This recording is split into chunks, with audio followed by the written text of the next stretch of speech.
When my car broke down, she rolled her eyes in front of strangers and said, "This is why I need a real man, not him." They chuckled. I just called a tow. That night, she found out she wasn't riding home with me. You think you know someone. 3 years together, you build a life, you make plans, you think you're on the same team, and then in a puff of exhaust fumes on the side of a busy road, you find out you're not even playing the same game. For me, that moment of clarity came last Saturday afternoon. My name is Kevin. I'm 36 and I work in cybersecurity. I don't build things with my hands, I build firewalls. I protect data. My world is logical, precise, and analytical. I'm not a car guy. I can't tell you the difference between a carburetor and a catalytic converter. My car is a tool, a thing that gets me from point A to point B. It's a 5-year-old sedan, reliable, paid off, and practical. In my world, that's a win. In the world of my now ex-girlfriend, Lauren, it was apparently a source of deep, personal shame. Lauren, who is 30, lives in a different world. Her world is image, aesthetics, and what other people think. She's a social media manager for a boutique fashion label, and her entire life is curated to look perfect online. I thought her focus on appearances was just part of her job. I never realized it was her entire personality. Last Saturday, we were on our way to a weekend getaway. It was a trip she had been planning for months. A friend of hers was having an engagement party at a fancy winery 2 hours out of the city. For Lauren, this was not just a party. It was a content creation opportunity. She had 3 different outfits packed for a 2-day trip. She had spent the morning talking about which influencers were going to be there and how important it was for us to look like a power couple. I just nodded along, happy that she was excited. About an hour into the drive, on a busy stretch of highway with cars whizzing by, my car started making a noise. A clunking, grinding sound that even a non-car guy like me knew was bad. Then, the engine sputtered, the lights on the dashboard lit up like a Christmas tree, and we coasted to a dead stop on the shoulder. I put the hazard lights on and tried to start it again. Nothing. The engine was completely dead. Lauren let out a groan of pure theatrical agony. "Oh my God, Kevin, you've got to be kidding me, today of all days?" I stayed calm. "It's okay," I said, pulling out my phone. "I have roadside assistance, I'll just call a tow." That's when it happened. 2 cars had pulled over behind us, probably thinking we needed help. A couple of guys got out and started walking toward us. They looked like they were on their way to the same kind of event we were, dressed in blazers and expensive-looking shoes. Lauren saw them coming. She got out of the car, slamming the door. She put her hands on her hips and looked at my dead sedan with utter contempt. Then she turned to the approaching strangers, rolled her eyes so hard I'm surprised they didn't fall out of her head, and said, in a voice loud enough for them and me to hear clearly, "This is why I need a real man, not him." The 2 guys stopped. They looked at me, then at her, then back at me, and then they chuckled. It wasn't a mean laugh, more of a confused, awkward one, but it was a laugh. They got back in their cars and drove off, leaving me standing there in the middle of her public execution. Something inside me just snapped. It wasn't a loud break, but a quiet, clean fracture. All the little things from the past 3 years suddenly clicked into place. The way she'd make comments about my practical car, the way she'd suggest I buy more expensive clothes, the way she'd subtly put me down in front of her friends. I wasn't her partner. I was an accessory that wasn't living up to her brand standards. I didn't say a word. I just nodded, pulled out my phone, and made the call. "Yes, I need a tow. My car is dead." I gave them the location. Then, while still on the phone with the roadside assistance company, I opened a ride-sharing app. I requested a premium car, the kind she would approve of, a black SUV. Lauren was pacing back and forth, fuming. "This is a nightmare. We're going to be so late. My hair is going to be ruined. What are people going to think?" I just looked at her, my face a complete blank. The rideshare app pinged. "Your driver is 2 minutes away." A sleek black SUV pulled up in front of us. The driver got out and opened the rear door. Lauren let out a sigh of relief. "Finally, let's go." She started to get in. "No," I said, my voice flat and calm. I put my hand on her arm to stop her. "This ride is for me." I took my weekend bag out of the trunk of my dead car. "The tow truck for my car will be here in about 20 minutes. You can wait with it if you want." The look on her face was a mixture of confusion and fury. "What are you talking about? We have to go to the party." "No, Lauren," I said, looking her dead in the eye. "You have to go to the party. You need a real man, remember? That's not me. I'm just the guy who calls the tow truck. You can wait here for a real man to come along and fix this for you. I got into the SUV. Just me, I told the driver. Take me to this address. I gave him my home address. As the SUV pulled away, I looked in the rearview mirror. Lauren was standing on the side of the highway, her mouth open, her perfect party outfit looking ridiculous next to my broken-down car. The last thing I saw was her pulling out her phone, probably to start a frantic series of calls. It didn't matter. By the time she figured out a way home, her life was going to look very different. The ride home was the quietest, most peaceful hour I had spent in years. The first thing I did when I walked through the door of my apartment was change the security code on the electronic lock. Then I started packing. Update 1. The silence in my apartment when I got back was profound. For 3 years it had been filled with the noise of Lauren's life. Her music, her podcasts, her endless phone calls. Now it was just quiet. It was my space again. I didn't waste any time. My mind was working like I was handling a data breach. Identify the vulnerability, isolate it, and remove it from the system. Lauren was the vulnerability. I started in the bedroom closet. Her side was an explosion of color and designer labels, a physical manifestation of a life lived on credit and appearances. I didn't bother with boxes. I just bought a dozen large, heavy-duty contractor bags from the convenience store downstairs. I systematically pulled everything off the hangers and out of the drawers and stuffed it into the bags. Shoes, dresses, jeans, the absurd collection of athleisure wear she never actually worked out in. It all went in. The bathroom was next. It looked like a beauty supply store had thrown up on the counter. Dozens of bottles, jars, and tubes, each promising some kind of miracle. I swept the entire collection into a bag. I didn't care if something broke. It was all just noise. I went through the whole apartment like that. The books she had bought for decoration but never read. The art prints she had ordered online to make the place look more sophisticated. The throw pillows she had arranged on the couch with military precision. I was erasing her from my life, one bag at a time. It took me less than 2 hours. When I was done, a mountain of black bags stood in my living room. Then I sat down at my computer and started untangling the financial mess. We had a joint credit card, which was primarily in my name. I was the primary account holder. She was an authorized user. I had gotten it for her to help her build her credit. She used it for everything. I logged into the account. The balance was staggering. Thousands of dollars spent on clothes, dinners with friends, and a recent spa day that cost more than my monthly car insurance. I paid the entire balance off in full from my personal savings. Then I clicked the button, Remove Authorized User. I reported her card as lost. Her access was cut off, effective immediately. Next, I went through our shared streaming accounts, our grocery delivery service, our Amazon Prime account. I logged out all devices and changed every password. The digital infrastructure of her comfortable life, all of which ran on my accounts, was dismantled in under 20 minutes. I was in the middle of changing the Wi-Fi password when my phone started to ring. It was Lauren. I ignored it. It rang again. Ignored. Then the text started. A torrent of fury and disbelief. Kevin, where did you go? I'm still on the side of the road. The tow truck driver won't let me leave with the car. Answer your phone right now. This is the most humiliating experience of my life. I'm calling an Uber. You are going to pay for it. What is wrong with you? I didn't reply. I just watched the messages pour in, each one confirming that I had made the right decision. There was no apology, no self-awareness, just pure uncut entitlement. An hour later, I heard a key card beep at my front door, followed by an error buzz, then another, then frantic buzzing, then the pounding started. Kevin, open this door. My key isn't working. I walked to the door and looked through the peephole. It was her face red and splotchy from crying. Her friend Ashley was with her, looking furious. Ashley was her primary enabler, the one who always backed her up no matter how ridiculous she was being. I opened the door, but left the security chain on. What is going on? Lauren shrieked. Why did you change the code? And what is all this?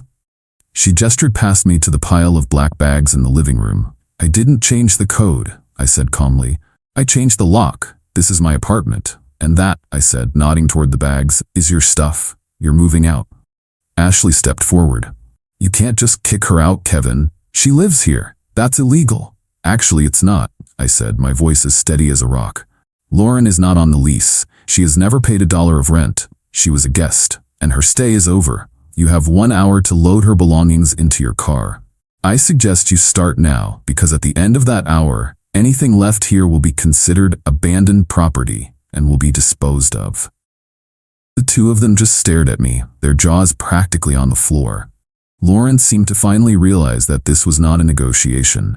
"My credit card isn't working," she stammered, as if that was the most important issue. "I tried to pay for the Uber and it was declined." "I know," I said. "I canceled it. It was my account. You're no longer an authorized user." The rage in her eyes was something to behold. "You are a monster. After everything I did for you, I decorated this place. I made it look good." "You made it look like your Instagram feed," I corrected her. "And now you can take your feed with you." I closed the door, leaving them standing in the hallway. I watched through the peephole as they had a frantic, whispered conversation. Then, with Ashley shooting daggers at my door, they started the long, laborious process of hauling the bags down to the parking garage. It was a beautiful sight. The two of them, in their fancy party clothes, dragging heavy black trash bags full of designer junk. It took them 5 trips. When they were finally done, Lauren came back to the door. She had one last parting shot. "You will be hearing from my lawyer," she said, her voice shaking with rage. "Great," I said through the closed door. "Have him send a letter. I'll have my lawyer look at it. Goodbye, Lauren."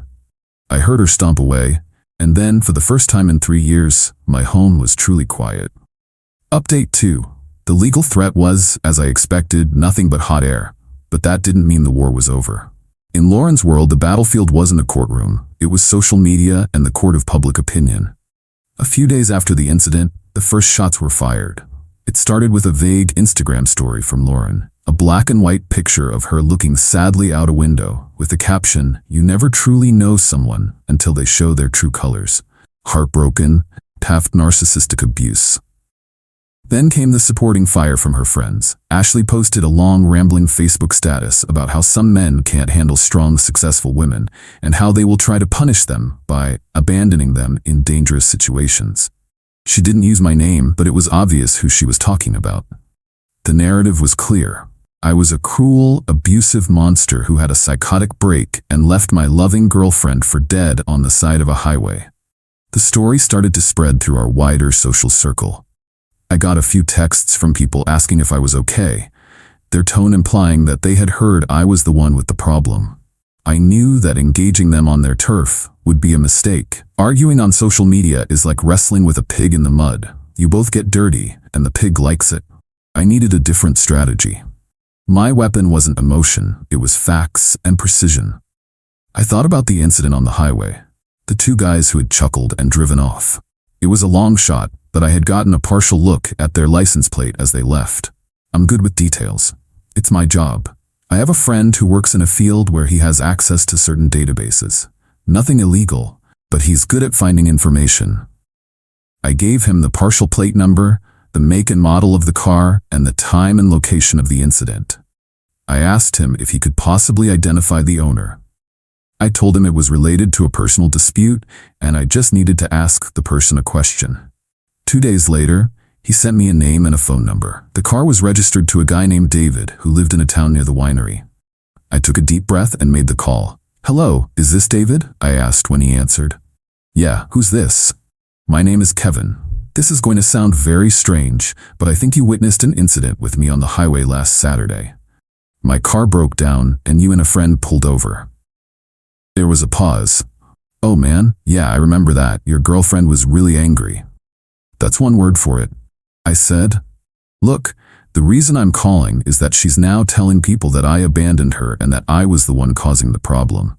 I was wondering if you would be willing to just state what you saw and heard." He laughed. "Dude, I heard it all. She totally threw you under the bus. She said something like, 'This is why I need a real man.' My buddy and I were talking about it all the way to the party. We felt bad for you, man. That was rough." Bingo. "Would you be willing to write that down in an email to me?" I asked. "Just a short, simple statement of what you witnessed." "Yeah, no problem," he said. "What she did was messed up. I'll send it over in a bit." An hour later, I had it. A clear, concise statement from an impartial third-party witness, detailing Lauren's exact words and her dismissive behavior. It was the digital equivalent of a nuclear bomb. I didn't post it publicly. That wasn't my style. I just sent it to one person, Lauren's boss. Lauren worked for a small, exclusive fashion label. The owner, a woman named Cassandra, was all about female empowerment and brand integrity. She had built her company on a carefully crafted image of authenticity and supporting women. I drafted a very professional email. Dear Miss Montgomery, my name is Kevin. Until recently, I was the long-term partner of your social media manager, Lauren. I am writing to you because a personal matter has unfortunately spilled over into a public domain in a way that could potentially affect your brand's reputation. Lauren is currently running a social media campaign alleging that I was abusive and that I abandoned her. This is false. The truth is, I ended our relationship after she publicly humiliated me in a deeply disrespectful way. I have attached a signed statement from an independent witness who observed the entire incident. I have no desire to make this a public issue. However, I will not stand by and allow my character to be defamed. Given that Lauren is using her professional platform and skills to spread these lies, I felt it was important for you to have the actual facts. I trust that you will handle this matter with the discretion it deserves. I attached the witness statement and hit send. Then I waited. The fallout was swift and silent. Within 24 hours, Lauren's Instagram story was deleted. Ashley's Facebook post vanished. All the vague, accusatory posts from her friends disappeared from the internet. I heard from a mutual acquaintance that there had been an emergency meeting at Lauren's work. Cassandra was apparently furious, not just about the lie, but about the hypocrisy. Mocking your partner for not being a real man was not exactly on brand for a company built on female empowerment. Lauren wasn't fired, but she was put on a very short leash. Her social media, both personal and professional, was now under strict supervision. Her little whisper campaign was over. She had tried to use her greatest weapon against me, and I had turned it back on her with a single, irrefutable fact. Final update. It's been about 5 months since my car broke down and my life blew up. The quiet that settled in my apartment that first night has become my new normal, and I've never been more grateful for it. The drama with Lauren died a quick death after I sent that email to her boss. The threat of a verified, third-party witness telling the world what she really said was enough to silence her completely. The entitlement was still there, I'm sure, but it was now suppressed by a healthy dose of fear for her job. Her life, from what I've heard, has become a shadow of what it once was. The biggest blow came about a month after the breakup. My old sedan, the source of her humiliation, I had it towed to a trusted mechanic. It turned out to be a simple, inexpensive fix, a faulty fuel pump. I had it repaired, detailed, and then I sold it in a private sale. I used that money, plus a good chunk of my own savings, and bought myself a new car.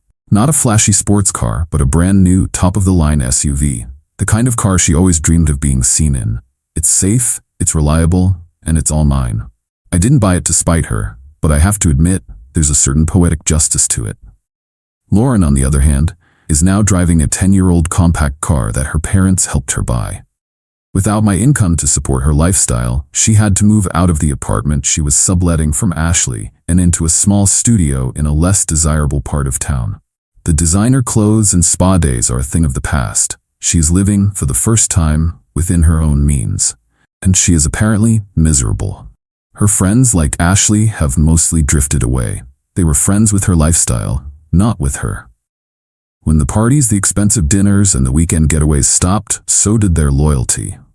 She built her social life on a foundation of sand, and it washed away as soon as the tide went out. I ran into her once. It was about a month ago at a grocery store. I was in the checkout line, and she was a few people behind me. She looked tired and stressed. The carefully curated Instagram polish was gone. She was just a normal person, looking at the price of avocados with a worried expression. She saw me, and her face went pale. She immediately abandoned her cart and walked out of the store. I didn't feel anger. I didn't feel satisfaction. I felt nothing at all. She was just a stranger who had taught me a valuable lesson. The ultimate revenge wasn't leaving her on the side of the road. It wasn't packing her things in trash bags or canceling her credit card. It was simply removing myself from her life. I was the platform that allowed her to live her curated, artificial existence. When I removed that platform, her entire world collapsed under its own weight. She called me less of a man because I couldn't fix a car with my bare hands. But a real man, I've learned, isn't defined by the grease on his hands. He's defined by his self-respect. He's defined by his refusal to be a stepping stone for someone else's vanity.